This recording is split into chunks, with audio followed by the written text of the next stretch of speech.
नमस्कार, स्वागत आपका हरियाणा न्यूज 24 पर। मैं हूं प्रिंस लंबा। अक्सर हरियाणा की राजनीति को लेकर चर्चा करते हैं, लेकिन अगर फिलहाल की बात करें, वर्तमान की बात करें, तो लोकसभा चुनाव का बिगुल बज चुका है। तमाम राजनीतिक दल अपनी अपनी तैयारियों में जुट चुके हैं। हर तरफ माहौल बन चुका है चुनाव का। तो कहीं ना कहीं अब ये बात निकल कर आ रही है, जानकारी निकल कर आ रही है कि जनवरी महीने के अंत में या फिर फरवरी की शुरुआत के अंदर बीजेपी पार्टी अपने लोकसभा चुनाव के प्रत्याशियों की पहली सूची, पहले लिस्ट जारी कर देगी। हालांकि कई स्टेटों में चुनाव होने हैं। 2024 में एक महामुकाबला होने जा रहा है केंद्र को लेकर, लेकिन हम चर्चा करेंगे हरियाणा प्रदेश को लेकर। हरियाणा प्रदेश की 10 लोकसभा सीटों को लेकर आज की स्थिति में, वर्तमान स्थिति में कहां पर क्या माहौल है, कौन सी पार्टी कहां अपना स्टैंड ले पा रही है, कौन से लोकसभा क्षेत्र में। और वर्तमान में अगर बात करें तो 10 सीटों पर 10 लोकसभा के सांसद हैं। उनमें से कितने सांसद ऐसे हैं जिन पर सरकार की, पार्टी की, हाईकमान की तलवार लटक चुकी है, तो वही कितने सांसद ऐसे हैं जो अपना स्थान सुरक्षित रखे हुए हैं, जो अपना दबदबा अब भी कायम रखे हुए हैं। पूरे मामले पर विस्तार से चर्चा करेंगे, क्योंकि हरियाणा प्रदेश की तमाम 10 की 10 लोकसभा सीटों को लेकर आज की हमारी विशेष चर्चा होने वाली है। क्योंकि बीजेपी की अगर बात करें, हरियाणा प्रदेश में तीसरी बार सरकार बनाने के साथ साथ केंद्र में भी तीसरी बार मोदी सरकार बनाने के लिए पूरी कवायदों में जुट चुकी है। पुरजोर कोशिश कर रहे हैं कि हरियाणा प्रदेश में पिछली बार की तरह, यानी कि 2019 चुनाव की तरह 10 की 10 लोकसभा सीटों पर बीजेपी एक बार फिर जीत कर इतिहास रच दे। अगर बीजेपी एक बार फिर 10 की 10 सीटों पर कमल खिला पाएगी तो ये इतिहास में दर्ज होने वाली बात हो जाएगी। कहीं ना कहीं बीजेपी एक नया राजनीतिक रिकॉर्ड बना देगी। लेकिन उससे पहले यह भी बताते चले आपको कि कांग्रेस पार्टी भी कहीं ना कहीं पीछे नहीं है। कांग्रेस ने भी हरियाणा प्रदेश में अपनी तमाम कवायदें तेज कर दी हैं। लोकसभा चुनाव को देखते हुए, लोकसभा चुनाव की नजदीकियों को, आहट को देखते हुए लोकसभा कोऑर्डिनेटर्स की सूची कांग्रेस के द्वारा जारी कर दी गई है, जिनकी देखरेख में पूरी लोकसभा को देखा जाएगा, पूरी लोकसभा का आकलन किया जाएगा, समीक्षा की जाएगी। अब हम मुद्दे पर लौटते हैं। मुद्दा है लोकसभा चुनाव का, मुद्दा है हरियाणा की 10 की 10 लोकसभा सीटों का। सबसे पहले अगर बात करें तो सबसे पहले आता है फरीदाबाद लोकसभा क्षेत्र, जहां से कृष्णपाल गुर्जर लगातार दूसरी बार सांसद बने हुए हैं। यानी कि 2014 के लोकसभा चुनाव में उन्होंने जीत दर्ज की और जीत का अंतर भी काफी अच्छा खासा रहा है। यानी कि 4,66,873 वोटों से 2014 के लोकसभा चुनाव में कृष्णपाल गुर्जर ने जीत हासिल की। तो वही 2019 में भी लगातार दूसरी बार उन्होंने जीत हासिल की और अब की बार जीत का अंतर और भी बढ़ गया। यानी कि पिछली बार से बढ़कर जीत का अंतर 6,38,239 वोटों पर पहुंच गया।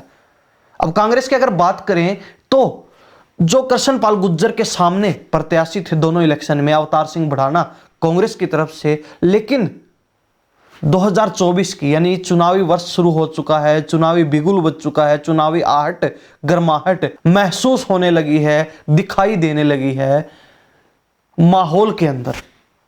माहौल गर्माता जा रहा है दिनों दिन। तो उसको देखते हुए अब बात यहां पहुंच जाती है कि 2024 में बीजेपी की बात करें या फिर कांग्रेस की बात करें या फिर तमाम राजनीतिक दलों की बात करें, कौन प्रत्याशी होने वाला है फरीदाबाद लोकसभा क्षेत्र पर।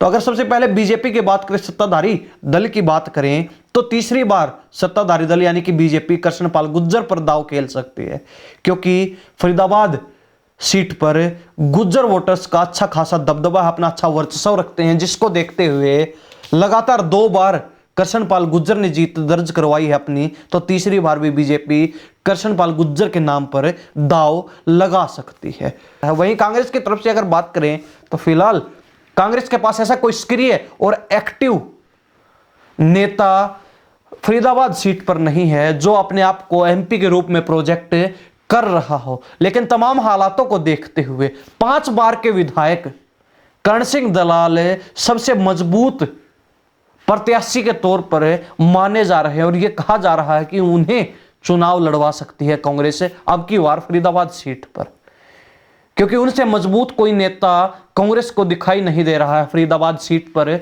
तो साथ ही वो भी कहीं ना कहीं मन बना रहे हैं लोकसभा के लिए, जिसके चलते उन्हें टिकट मिल सकती है कांग्रेस की तरफ से। इन हालातों में बीजेपी और कांग्रेस के आमने सामने की टक्कर होने वाली है, यानी कि कृष्णपाल गुर्जर हो या फिर बीजेपी दांव लगाएगी तो गुर्जर समाज के ऊपर, गुर्जर समाज से ही बीजेपी का प्रत्याशी होने वाला है, ये लगभग तय माना जा रहा है। अब दूसरी अगर सीट की बात करें तो दूसरी सीट आती है सिरसा लोकसभा क्षेत्र, जो रिजर्व सीट है, जहां से 2019 में सांसद सुनीता दुग्गल चुनी गई थी, जिन्होंने अच्छी खासी जीत दर्ज की थी। उनकी जीत का मार्जिन करीब 3,09,918 वोटों का रहा था और उन्होंने अपने सामने जो प्रतिद्वंदी कांग्रेस की तरफ से थे, कांग्रेस के नेता अशोक तंवर, उनको मात दी थी 2019 के लोकसभा चुनाव में। लेकिन अगर आप 2024 के यानी इस चुनावी वर्ष में होने वाले महामुकाबले की बात करें तो ये माना जा रहा है, ये कहा जा रहा है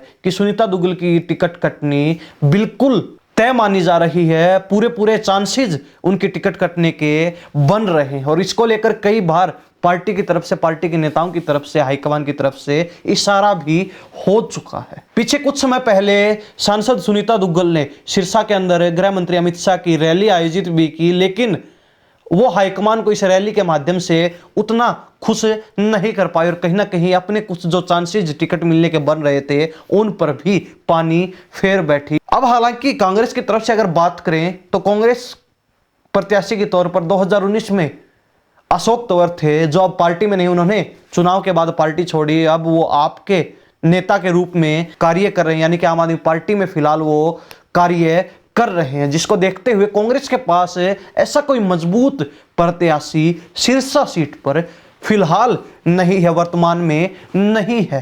पहले कुमारी शैलजा ने भी सिरसा लोकसभा क्षेत्र से चुनाव लड़े, लेकिन वो भी अब सिरसा को छोड़ चुकी हैं, वो भी कुरुक्षेत्र या फिर अंबाला की तरफ रुख कर चुकी हैं। वहां से उन्होंने चुनाव भी लड़े हैं और अब भी वहीं से अपनी तैयारियों में जुटी हुई, और ऐसा कोई मजबूत चेहरा, मजबूत प्रत्याशी फिलहाल कांग्रेस के पास नहीं है जिसको बीजेपी के टक्कर में उतारा जा सके। हालांकि बीजेपी के पास भी वर्तमान में अगर बात करें तो हालात ऐसे हैं कि अगर सांसद सुनीता दुग्गल की टिकट कटती है तो उसके बाद कोई सक्रिय, कोई मजबूत प्रत्याशी वर्तमान में नहीं है। आगे क्या समीकरण बनते हैं वो देखने वाली बात होगी, वो दिलचस्प बात होगी। लेकिन यहां भी मुकाबला आमने सामने का नहीं होने वाला है जैसे कि फरीदाबाद सीट पर होगा। यहां मुकाबला त्रिकोणीय होने वाला है, क्योंकि सिरसा सीट पर चौटाला परिवार का भी अच्छा खासा दबदबा है। बात करें ओम प्रकाश चौटाला की या फिर बात करें अभय चौटाला की, जो इनेलो से आते हैं। इनेलो अपना अच्छा वर्चस्व सिरसा लोकसभा क्षेत्र में रखती है। यहां से एक विधानसभा क्षेत्र यानी कि ऐलनाबाद से खुद अभय चौटाला विधायक भी हैं, तो वहीं पिछला लंबा चौड़ा राजनीतिक इतिहास भी सिरसा जिले से चौटाला परिवार का, इनेलो का जुड़ा रहा है, जिसके चलते ये माना जा रहा है और ये माना जा भी सकता है कि यह मुकाबला त्रिकोणीय होने वाला है। यानी कि यह नहीं कहा जा सकता कि बीजेपी के साथ कांग्रेस की टक्कर होगी। बीजेपी, कांग्रेस और इनेलो तीनों मुकाबले में होने वाले हैं, तीनों के मुकाबला त्रिकोणीय होने वाला है। लेकिन अगर चर्चाओं की बात की जाए तो जिस प्रकार पिछले दिनों आम आदमी पार्टी को हरियाणा में और विशेषकर उत्तरी हरियाणा में एक बड़ा जोर का झटका लगा था, ठीक उसी प्रकार एक और झटका लगने की बात कही जा रही है। लगातार चर्चाएं चल रही हैं, कयास लगाए जा रहे हैं कि आम आदमी पार्टी को एक और बड़ा नेता छोड़ सकता है। वो बात चल रही है अशोक तंवर की। तो यह कहा जा रहा है कि अशोक तंवर को बीजेपी अपने प्रत्याशी के तौर पर सिरसा से पैराशूट से उतार सकती, क्योंकि सिरसा रिजर्व सीट है, इसलिए अशोक तंवर भी बीजेपी के पैराशूट के प्रत्याशी हो सकते हैं, बीजेपी में शामिल हो सकते हैं। आने वाले चुनाव को देखते हुए कहीं ना कहीं बीजेपी भी अगर कोई मजबूत चेहरा देखने को नहीं मिलता है और सांसद सुनीता दुग्गल की टिकट काटी जाती है, जो लगभग तय मानी जा रही है, तो उसके बाद अशोक तंवर भी कहा जा सकता है कि प्रत्याशी हो सकते। अब अगर अगली लोकसभा सीट की बात करें तो अगली सीट है हिसार, जो हरियाणा की सबसे चर्चित और सबसे हॉट सीट हमेशा से ही मानी जाती रही है, जहां से फिलहाल सांसद की अगर बात करें तो बृजेंद्र सिंह है, जिन्होंने 3,14,068 वोटों से जीत हासिल की थी 2019 के लोकसभा चुनाव में। और जिनके सामने प्रतिद्वंदी के तौर पर जेजेपी से दुष्यंत चौटाला, और दुष्यंत चौटाला 2014 में हिसार लोकसभा क्षेत्र से सांसद रह चुके हैं। तो वहीं तीसरे नंबर पर कांग्रेस प्रत्याशी के तौर पर भव्य बिश्नोई रहे थे, उनको टिकट मिली और उन्होंने हिसार लोकसभा क्षेत्र से चुनाव लड़ा था। भव्य बिश्नोई कुलदीप बिश्नोई के बेटे भी हैं। कुलदीप बिश्नोई हिसार लोकसभा क्षेत्र से सांसद रह चुके हैं, पहले कई बार विधायक रह चुके हैं आदमपुर सीट से। तो अब उन्होंने कांग्रेस को त्याग कर बीजेपी पार्टी को ज्वाइन कर लिया और उपचुनाव के दौरान बीजेपी से अपने बेटे को टिकट दिलवाकर आदमपुर से विधायक भी बनवा दिया। आदमपुर से अपने बेटे की राजनीतिक पारी की शुरुआत भी करवा दी। लेकिन अब अगर बीजेपी की बात करें तो बृजेंद्र सिंह जो हालिया सांसद हैं, उनकी टिकट कटनी बिल्कुल तय मानी जा रही है, क्योंकि 2019 के चुनाव के दौरान वीरेंद्र डुमरखा का परिवार एकमात्र ऐसा परिवार था जिसमें 2 टिकटें मिली थी, यानी कि वीरेंद्र सिंह के बेटे बृजेंद्र सिंह को हिसार लोकसभा से टिकट मिली, तो वहीं वीरेंद्र डुमरखा की पत्नी प्रेमलता को उच्चाना विधानसभा क्षेत्र से टिकट मिली थी। लेकिन बीजेपी शुरुआत से परिवारवाद के खिलाफ रही है, जिसके चलते आने वाले समय में जो चुनाव होने वाले हैं, एक टिकट वीरेंद्र सिंह के परिवार को मिलेगी, जिसमें से ज्यादातर चांसेस यही हैं कि बृजेंद्र सिंह की टिकट हिसार लोकसभा से कटने वाली है, जिसके चलते अब बृजेंद्र सिंह उच्चाना से अपनी तैयारियां कर रहे हैं, क्योंकि मां प्रेमलता बेटे के लिए, बेटे को आगे बढ़ाने के लिए, बेटे का राजनीति में वर्चस्व बनाने के लिए अपनी राजनीति को दांव पर लगा देंगी, अपनी राजनीतिक कुर्बानी दे देंगी और बेटे के लिए उच्चाना सीट को खाली कर देंगी। तो जिसके बाद अगर बात करें तो हिसार लोकसभा सीट एकमात्र ऐसी सीट है जहां पर बीजेपी के पास एक लंबी चौड़ी दावेदारों की लिस्ट तैयार है। अब अगर आप चेहरों की बात करें तो बड़े बड़े चेहरे जो है इस लिस्ट के अंदर शामिल हैं। सबसे पहले रणजीत चौटाला, जो वर्तमान में निर्दलीय विधायक के तौर पर है और निर्दलीय विधायक के कोटे से मंत्री भी हरियाणा सरकार के अंदर।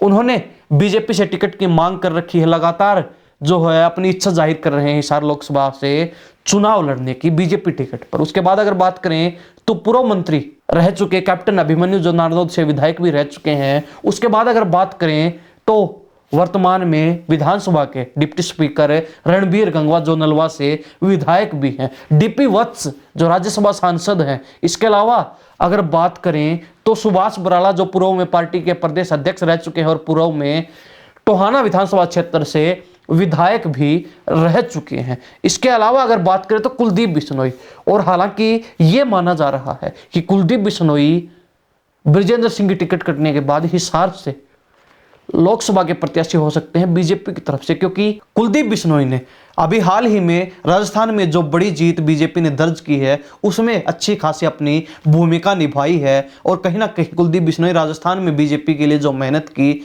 उस मेहनत से हाईकमान खुश है और मेहनत के मीठे फल के रूप में कुलदीप बिश्नोई को लोकसभा चुनाव में हिसार सीट पर उतारा जा सकता है। ये चर्चाएं चल रही है, कयास लगाए जा रहे हैं, यानी कि सबसे मजबूत दावेदारों में कुलदीप बिश्नोई का नाम शामिल है, यानी कि जो दावेदारों की सूची उसमें टॉप पर कुलदीप बिश्नोई बैठे हुए हैं।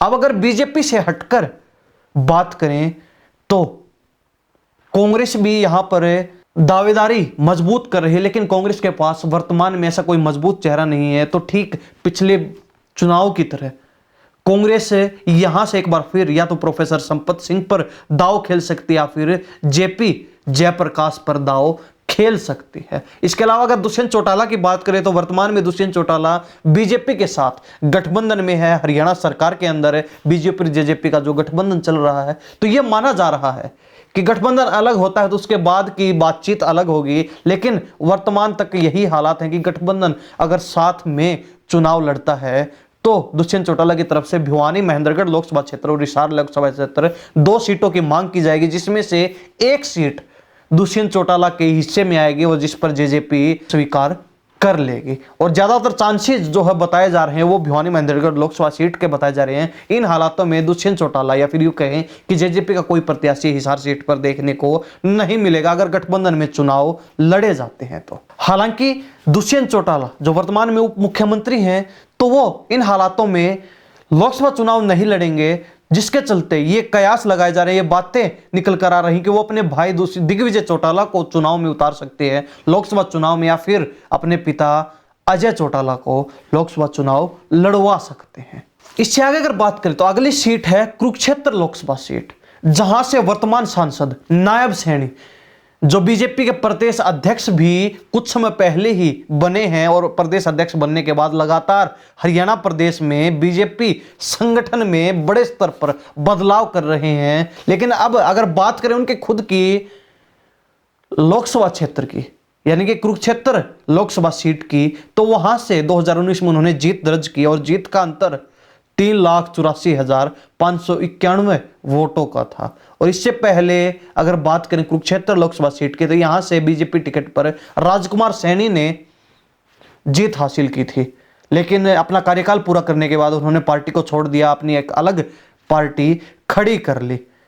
लेकिन अब अगर बात करें कुरुक्षेत्र लोकसभा सीट पर जातीय समीकरणों की, तो यहां पर सैनी वोटर्स अपना अच्छा खासा दबदबा रखते हैं, क्योंकि कई बार सैनी प्रत्याशी यहां पर सांसद चुने गए। इसके अलावा अगर बात करें तो अग्रवाल वोटर्स भी अपना बड़ा महत्व रखते हैं कुरुक्षेत्र लोकसभा सीट पर, क्योंकि 2 बार अग्रवाल समाज से भी यहां पर सांसद चुने गए हैं। पंजाबी वोटर्स भी अपना एक अच्छा वर्चस्व रखते हैं, क्योंकि पंजाबी समाज से भी यहां पर सांसद चुने गए हैं। ऐसे में बीजेपी, जो कि 2 बार सैनी प्रत्याशी उतार चुकी है, तो अधिक जो है संभावनाएं यही लग रही हैं, संभावनाएं यही बन रही हैं कि तीसरी बार भी बीजेपी सैनी प्रत्याशी पर ही दांव खेलने का काम करेगी। हालांकि यह माना जा रहा है कि नायब सिंह सैनी की टिकट कट सकती है और उनको विधानसभा चुनाव में उतारा जा सकता है। लेकिन अगर नायब सिंह सैनी की टिकट कटती भी है तो फिर भी किसी नए सैनी चेहरे को ही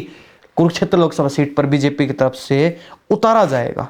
लेकिन असल बात यही है कि नायब सिंह सैनी की अगर टिकट कटती है तो उसके बाद के समीकरण, उसके बाद के कुरुक्षेत्र लोकसभा सीट के हालात कुछ और ही होंगे, सारी चीजें कुछ और ही बयां करेंगी। अगले अगर लोकसभा क्षेत्र की बात करें तो अगला लोकसभा क्षेत्र है अंबाला, जहां से रतन लाल कटारिया ने लगातार 2 बार जीत दर्ज की। 2014 में भी उन्होंने जीत दर्ज की, 2019 में भी उन्होंने जीत दर्ज की और जीत का मार्जिन भी बड़ा अच्छा खासा रहा है। 2014 में उन्होंने 3,40,074 वोटों से जीत दर्ज की थी, तो वहीं 2019 में उनकी जीत कुछ बढ़ के आई 3,42,345 वोटों से। 2019 में चुनाव जीतने के बाद उनका निधन हो जाता है, जिसके बाद उनकी पत्नी बंतो कटारिया काफी एक्टिव रही हैं, सक्रिय राजनीति लगातार कर रही हैं और हाल ही में उन्हें बीजेपी की तरफ से हरियाणा प्रदेश का उपाध्यक्ष बनाया गया। संगठन में उन्हें उपाध्यक्ष की जिम्मेवारी मिली है। अब ये चर्चाएं चल रही हैं कि रतनलाल कटारिया के स्वर्गवास के बाद, उनके गुजर जाने के बाद कहीं ना कहीं उनकी पत्नी को उनकी जगह प्रत्याशी के तौर पर बीजेपी उतार सकती है। लेकिन ये चर्चाएं गलत भी लगभग साबित हो रही हैं, क्योंकि अगर बीजेपी चाहती तो बंतो कटारिया को तुरंत ही उपचुनाव करवाकर उतार सकती थी, जिसमें सिंपैथी वोट भी रतनलाल कटारिया की पत्नी होने के नाते उन्हें मिल सकते थे। लेकिन कहीं ना कहीं बंतो कटारिया में बीजेपी को वो मादा दिखाई नहीं दे रहा है। कहीं ना कहीं बीजेपी को ये लग रहा है कि बंतो कटारिया जीत दर्ज नहीं कर सकती अंबाला लोकसभा क्षेत्र से, जिसके चलते ना तो बीजेपी ने उपचुनाव करवाए, ना ही बंतो कटारिया पर बीजेपी दांव खेलना चाहती है। बंतो कटारिया बीजेपी की उम्मीदों पर, आशाओं पर किसी भी प्रकार खरा नहीं उतरती हैं, बीजेपी के क्राइटेरिया आपको पूरा नहीं कर पाती है, जिसके चलते टिकट जो है किसी नए चेहरे को बीजेपी की तरफ से मिल सकती है। जिससे ये कहा जा सकता है कि आने वाले समय के अंदर जब बीजेपी लोकसभा चुनाव के लिए प्रत्याशियों की सूची जारी करना शुरू करेगी और बहुत जल्द पहली सूची जो बीजेपी की तरफ से जारी की भी जा सकती है, तो उसमें कुछ बदलाव देखने को मिलेगा अंबाला सीट पर। अब अगर अगली लोकसभा सीट की बात करें तो अगली लोकसभा सीट है करनाल, जहां से संजय भाटिया वर्तमान में सांसद हैं और पूरे हरियाणा में यानी कि 10 के 10 लोकसभा क्षेत्रों में अगर जीत का अंतर देखा जाए तो संजय भाटिया ने सबसे बड़ी जीत 2019 के लोकसभा चुनाव में दर्ज की थी। उनकी जीत का अंतर रहा था 6,56,142 वोटों का, यानी कि ये कह सकते हैं कि एक तरफा जीत उन्होंने दर्ज की अपने नाम करनाल लोकसभा क्षेत्र में। तो वही अगर बात करें 2014 में भी करनाल लोकसभा क्षेत्र में बीजेपी के प्रत्याशी ने जीत दर्ज की थी वो थे अश्विनी कुमार, जो सांसद रह चुके हैं 2014 में। उसके बाद 2019 में बीजेपी टिकटों में फेरबदल करती है और संजय भाटिया को करनाल से लोकसभा चुनाव लड़ने का मौका मिलता है, सबसे बड़ी जीत दर्ज भी करते हैं। लेकिन अब चर्चा ये है कि संजय भाटिया विधानसभा चुनाव में रुचि दिखा रहे हैं और कहीं ना कहीं वो लोकसभा चुनाव से अपना मोह भंग कर चुके हैं, यानी कि इशारों में मना कर चुके हैं कि वो लोकसभा चुनाव नहीं लड़ना चाहते हैं, विधानसभा चुनाव में अपनी रुचि दिखा रहे हैं, जिसके चलते लगातार ये चर्चाएं चल रही हैं कि यहां से खुद मुख्यमंत्री मनोहर लाल खट्टर भी केंद्र की राजनीति में जा सकते हैं लोकसभा चुनाव लड़कर जीत हासिल करके। लेकिन कहीं ना कहीं बीजेपी हरियाणा में तीसरी बार अपनी सरकार बनाने के लिए मुख्यमंत्री मनोहर लाल खट्टर को मुख्य चेहरे के रूप में प्रयोग करना चाहती है, जिसका इशारा हाईकमान के द्वारा कई बार दिया जा चुका है। इन हालातों में मुख्यमंत्री मनोहर लाल खट्टर का लोकसभा चुनाव लड़ना बिल्कुल ना के बराबर है। लेकिन एक दूसरी चर्चा जो चल रही है, जो कयास लगाए जा रहे हैं, संभावनाएं जताई जा रही हैं लोगों के द्वारा, राजनीतिक गलियारों में जो चर्चाएं चल रही हैं वो ये हैं कि अनिल विज को अंबाला सीट से हटाकर, विधानसभा चुनाव से हटाकर लोकसभा चुनाव लड़वाया जा सकता है करनाल सीट से, जिससे मुख्यमंत्री मनोहर लाल खट्टर का एक और बड़ा कांटा रास्ते का निकल जाएगा, जो सबसे अधिक उनको चुभ रहा है, जो सबसे अधिक उनको समस्याएं, दिक्कतें पैदा कर रहा है। यह चर्चा सबसे प्रबल मानी जा रही है। तो वहीं अगर सामने बात करें, यानी कि प्रतिद्वंदी के तौर पर देखा जाए, तो कुलदीप शर्मा कांग्रेस की तरफ से यहां से हो सकते हैं, क्योंकि उनके पिता 4 बार करनाल से सांसद रह चुके हैं और कांग्रेस भी लगातार इस सीट पर, यानी कि करनाल लोकसभा क्षेत्र में ब्राह्मण प्रत्याशी पर ही दांव लगाती आ रही है, जिसके बाद से लगातार ये चांसेस बढ़ते जा रहे हैं कि कांग्रेस के द्वारा एक बार फिर कुलदीप शर्मा को मैदान में उतारा जा सकता है। हालांकि वो लगातार 2 बार चुनाव जरूर हार चुके हैं, लेकिन ये महत्व अधिक नहीं रखता है। महत्व ये रखता है कि लगातार कांग्रेस यहां से ब्राह्मण प्रत्याशी को उतारती रही, तो एक बार फिर ब्राह्मण प्रत्याशी पर कांग्रेस दांव लगाने का काम करेगी। कोई बड़ा चेहरा। अगले लोकसभा सीट की बात करें तो हरियाणा की सबसे हॉट सीट, हरियाणा की सबसे चर्चित सीट रोहतक लोकसभा क्षेत्र, जहां पर भूपेंद्र सिंह हुड्डा जो कांग्रेस के नेता हैं, उनका बड़ा अच्छा खासा दबदबा है, उनका पूरा राजनीतिक गढ़ जो है रोहतक को बोला जाता है। लेकिन वहां से 2019 में बीजेपी के सांसद अरविंद शर्मा ने जीत दर्ज की और उनकी जीत रही मात्र 7,503 वोटों की। इसका कारण भी बताएंगे, क्योंकि रोहतक लोकसभा क्षेत्र में एक अहिरवाल का हलका लगता है, यानी कि कोसली विधानसभा क्षेत्र जो अहिरवाल का हिस्सा है और यादव बाहुल्य सीट है, वो रोहतक लोकसभा सीट के अंदर सम्मिलित है, जहां पर बीजेपी को अन्य क्षेत्रों की बजाय अच्छी बढ़त मिली, जिसके चलते 2019 में बीजेपी ने जीत दर्ज की। रोहतक में बीजेपी प्रत्याशी अरविंद शर्मा ने जीत दर्ज की और सामने खड़े कांग्रेस के दमदार प्रत्याशी दीपेंद्र हुड्डा, जो भूपेंद्र सिंह हुड्डा के बेटे हैं, उनको शिकस्त देने का काम किया।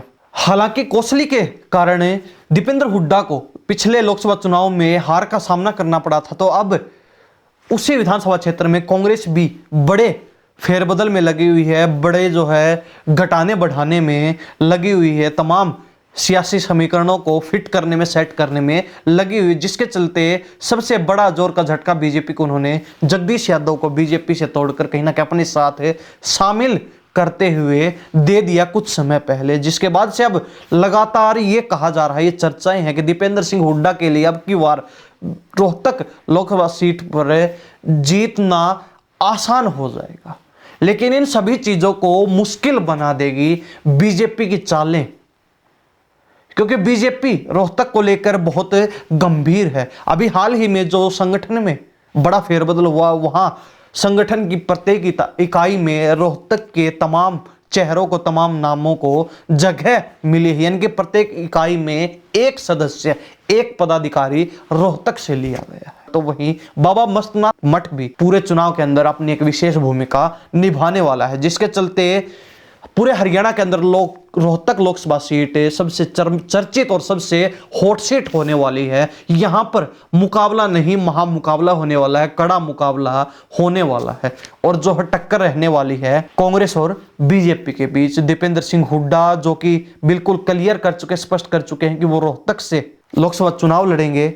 तो इन सभी हालातों में कहीं ना कहीं मुकाबला जो है कांग्रेस और बीजेपी के बीच देखने को मिलेगा। अब अगर हरियाणा के अगली सीट की तरफ बढ़ें तो अगली सीट है सोनीपत लोकसभा सीट, जहां से रमेश चंद्र कौशिक ने लगातार 2 बार जीत दर्ज की। 2014 और 2019 के लोकसभा चुनाव में उन्होंने जीत हासिल की। 2019 में उनकी जीत का मार्जिन 1,64,864 वोटों का रहा और उन्होंने अपने प्रतिद्वंदी यानी कि सामने जो प्रत्याशी खड़े थे कांग्रेस की तरफ से भूपेंद्र सिंह हुड्डा, उनको मात देने का काम किया। 2014 में 77,414 वोटों की बढ़त लेकर उन्होंने कांग्रेस के प्रत्याशी जगबीर मलिक, जो वर्तमान में गोहाना से विधायक हैं, उनको हराने का काम किया था। लेकिन अब यह तय माना जा रहा है कि टिकट अगर कटेगी सांसदों की तो रमेश चंद्र कौशिक का नाम सबसे पहले होगा। रमेश चंद्र कौशिक सबसे पहले ऐसे नेता होंगे जिनकी टिकट कटनी बिल्कुल तय मानी जा रही है, जिसके चलते यहां पर कोई नया चेहरा जरूर देखने को मिलेगा। हालांकि सोनीपत सीट पर जाट समाज का भी अच्छा खासा दबदबा है, जाट बाहुल्य सीट है, तो वही ब्राह्मण समाज भी एक डिसाइडिंग फैक्टर के रूप में, ब्राह्मण वोटर्स भी यहां पर डिसाइडिंग फैक्टर के रूप में काम करते हैं। और बीजेपी ने लगातार ब्राह्मण प्रत्याशियों पर यहां दांव खेला है। तो आने वाले समय में चुनाव के अंदर यहां पर अगर रमेश चंद्र कौशिक की टिकट कटती है तो अगला प्रत्याशी, नया प्रत्याशी भी ब्राह्मण समाज से ही होने वाला है, ये तय माना जा रहा है।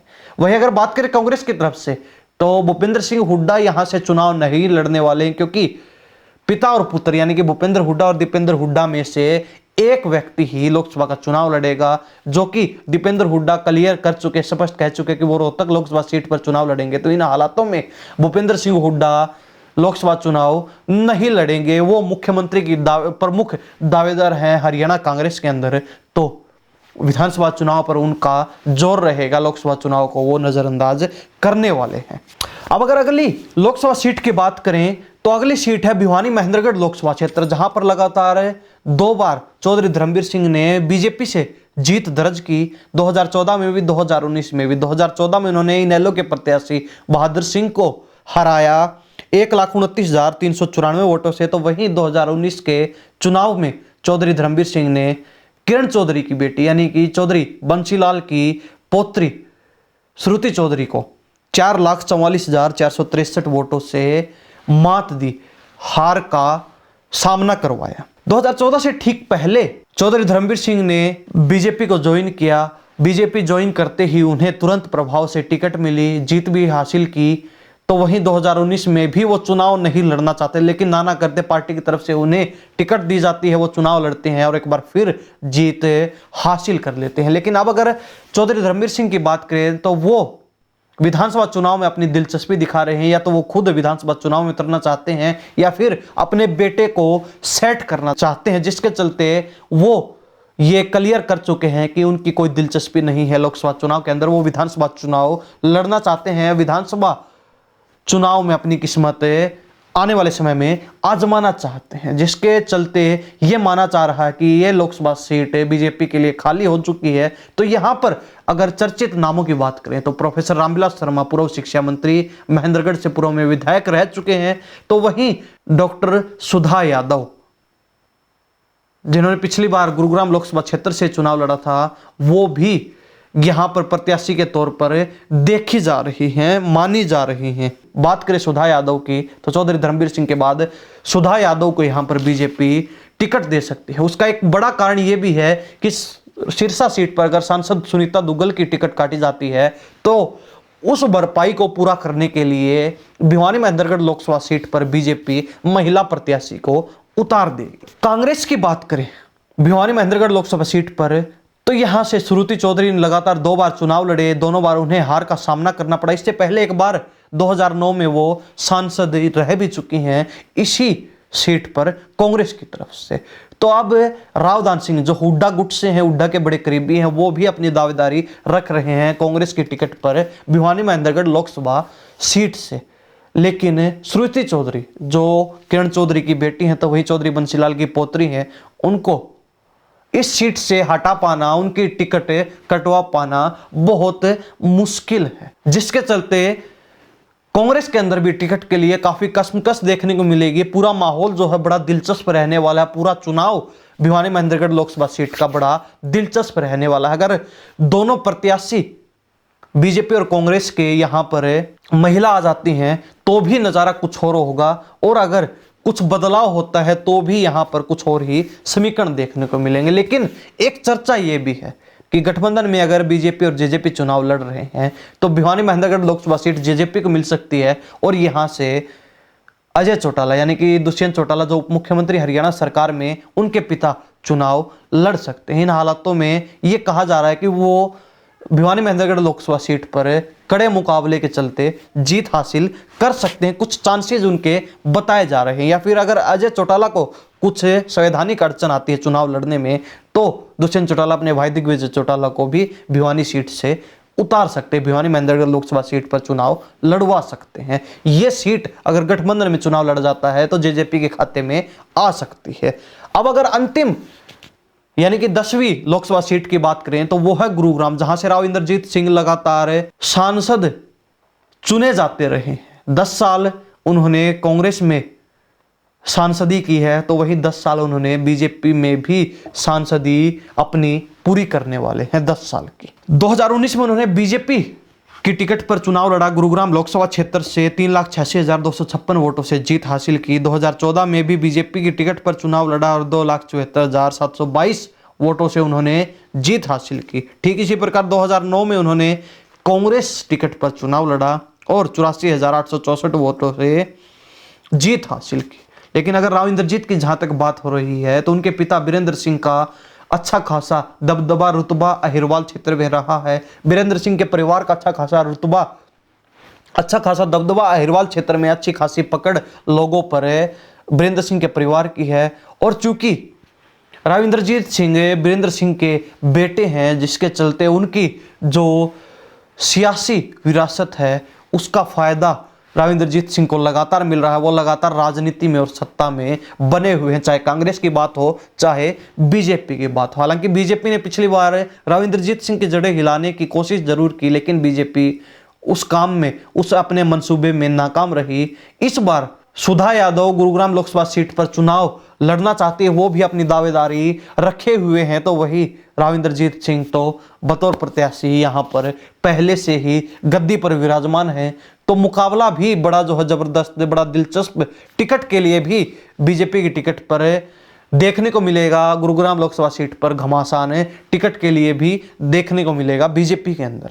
राव इंद्रजीत सिंह की टिकट काटना बहुत मुश्किल है। कहीं ना कहीं अगर बीजेपी राव इंद्रजीत सिंह की टिकट काटकर गुरुग्राम लोकसभा सीट पर बदलाव करती है, राव इंद्रजीत सिंह को और उनके परिवार को बीजेपी के द्वारा किनारे लगाने का काम किया जाता है, साइड करने का काम किया जाता है, तो उसका खामियाजा बीजेपी को पूरे अहिरवाल क्षेत्र में, चाहे लोकसभा चुनाव की बात हो विधानसभा चुनाव की बात हो, भुगतना पड़ सकता है। इन हालातों को देखते हुए हालांकि टिकट कटना मुश्किल माना जा रहा है, लेकिन बीजेपी की तरफ से यह प्रस्ताव रखा जा सकता है कि आप लोकसभा सीट छोड़कर अपनी बेटी को यहां पर टिकट दिलवाइए और चुनाव लड़वाइए और उन्हें सांसद बना दीजिए। और कहीं ना कहीं इसी लुभावने वायदे के चलते, इसी लालच के चलते राव इंद्रजीत सिंह खुद पीछे हट जाएंगे और अपनी बेटी को लोकसभा चुनाव के लिए, यानी कि आरती राव को, जो काफी लंबे समय से अपनी बेटी को सियासत में लाना चाहते हैं, उनकी अपनी बेटी की सियासी पारी की शुरुआत करवाना चाहते हैं, उनको तुरंत प्रभाव से लोकसभा चुनाव में उतार देंगे।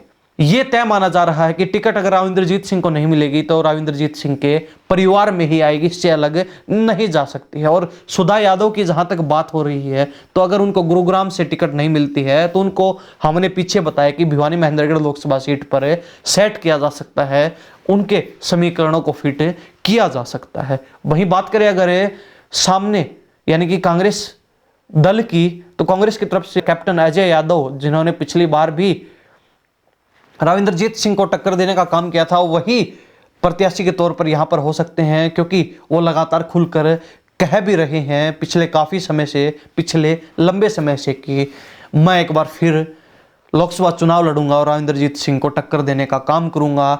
हालांकि वो तो ये भी कह रहे हैं कि मैं आश्वस्त हूं, मैं जीत हासिल करूंगा इस बार लोकसभा चुनाव में, लेकिन कहीं ना कहीं राविंदरजीत सिंह को हरा पाना काफी मुश्किल है, काफी मुश्किलात भरा ये पूरा मामला है, ये पूरा जो है माहौल होने वाला है। सबसे हॉट सीट में गुरुग्राम को भी माना जा रहा है। तो ये 10 की 10 लोकसभा सीटों की हमने विस्तार से चर्चा की, जो संभावनाएं जताई जा रही हैं उन पर भी चर्चा की, जो चर्चाएं चल रही हैं उनको लेकर भी आपके सामने सारी बातचीत रखी। आप इस बारे में क्या सोचते हैं? कमेंट अपनी राय जरूर रख देना, क्योंकि 10 की 10 लोकसभा सीटें जिसमें किन किन सांसदों को हटाया जा सकता है, किन किन सांसदों पर बीजेपी हाईकमान की तलवार लटक रही है, किन सांसदों को बदला जा सकता है, या फिर किन सांसदों का लगातार अब भी दबदबा कायम है पार्टी के अंदर, दल के अंदर। तमाम चीजों को लेकर आप क्या सोचते हैं? कमेंट अपनी राय जरूर रख दीजिए। इन सब बातों के साथ में प्रिंस लांबा, हरियाणा न्यूज 24। नमस्कार, जय हिंद।